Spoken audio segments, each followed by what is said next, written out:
Hi, this is Indraneel and you are watching Business Bites in our channel The Spotlight, India's first online business news channel.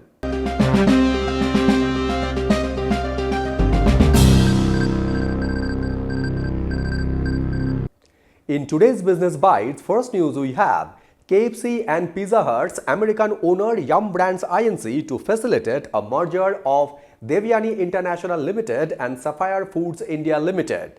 Second news we have Reliance Retail Ventures made a strategic minority investment in facial fitness and skincare brand Face Gym. Third news we have e-commerce marketplace Meesho files draft IPO papers through confidential route to raise 4,250 crore. Fourth news we have India's top two-wheeler makers are set to reduce production this month due to shortage of rare earth magnets.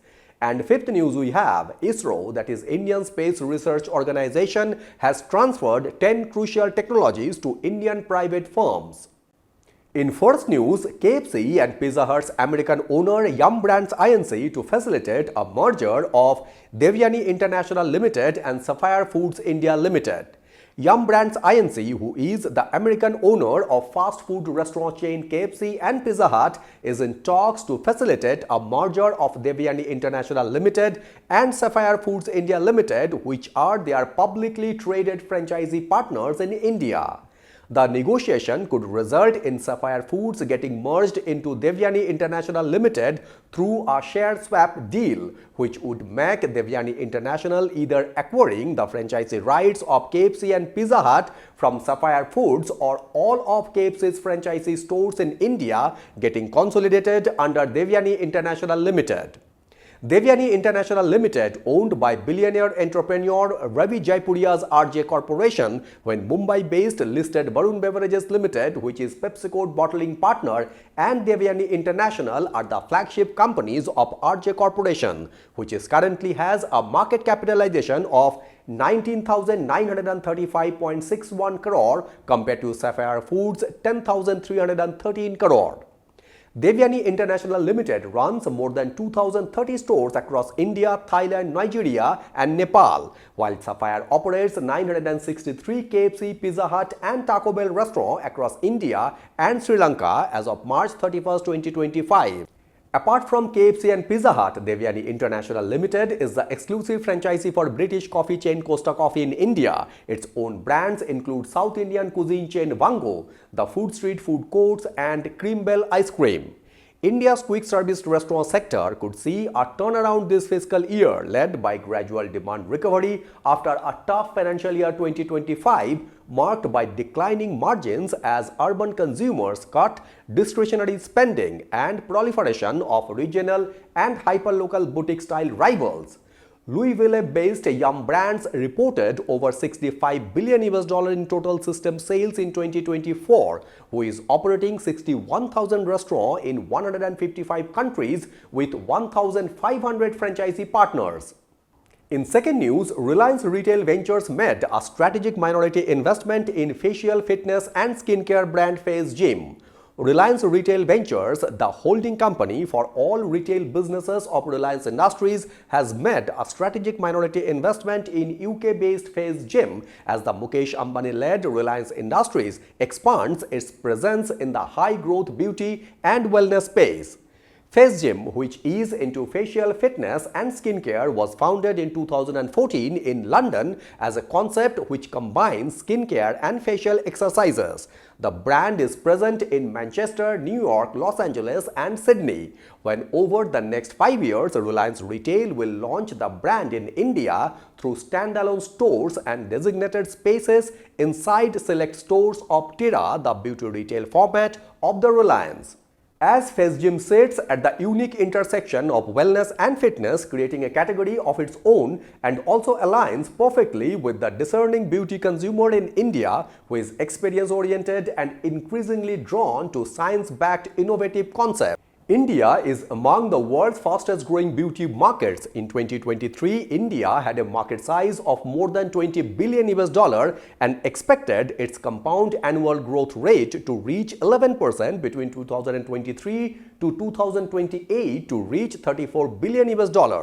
This growth is expected to be driven by skincare, which is expected to account for 13% of the market size, where Reliance Retail sells products of international beauty brands and operates stores like Sapphire, Huda, and Laura Mercier.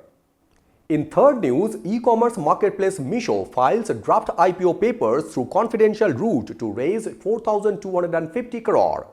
E-commerce marketplace Meesho has filed their draft red herring prospectus for its proposed initial public offering with the Securities and Exchange Board of India, that is SEBI, when the draft red herring prospectus has been filed under SEBI's pre-filing route, which allows companies to keep their prospectus confidential.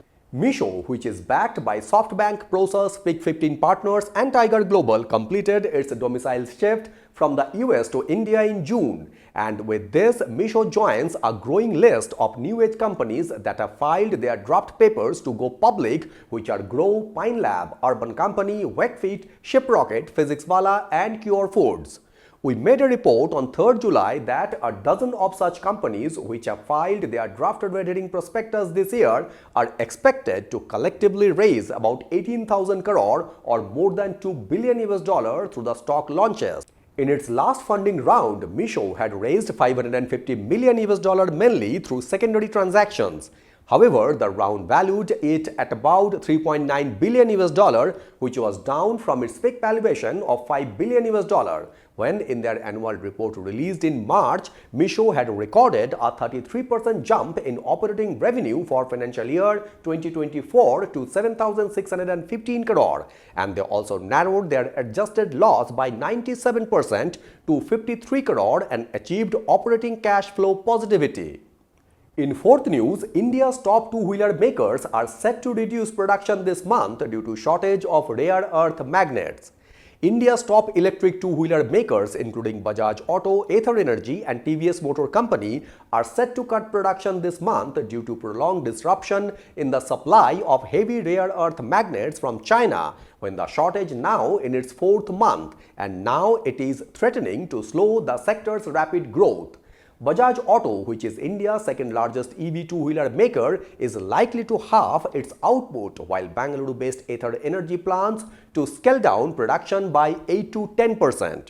The automobile industry and the central government have been holding discussions with Chinese authorities to restore supplies of rare earth elements and magnets, and also have initiated negotiations with alternative suppliers like Vietnam, Indonesia and Japan. However, the shortage is persisting.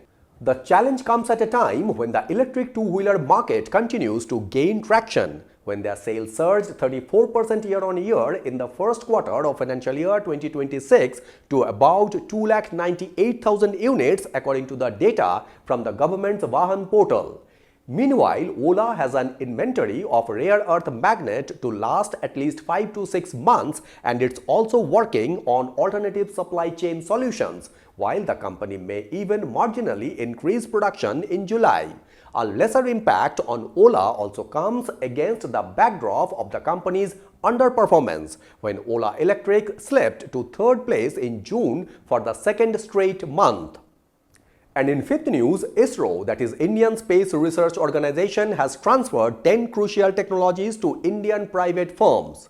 Space Regulatory cum Promoter, that is Indian National Space Promotion and Authorization Center, that is InSpace, has facilitated the transfer of 10 technologies developed by the Indian Space Research Organization to 6 Indian companies.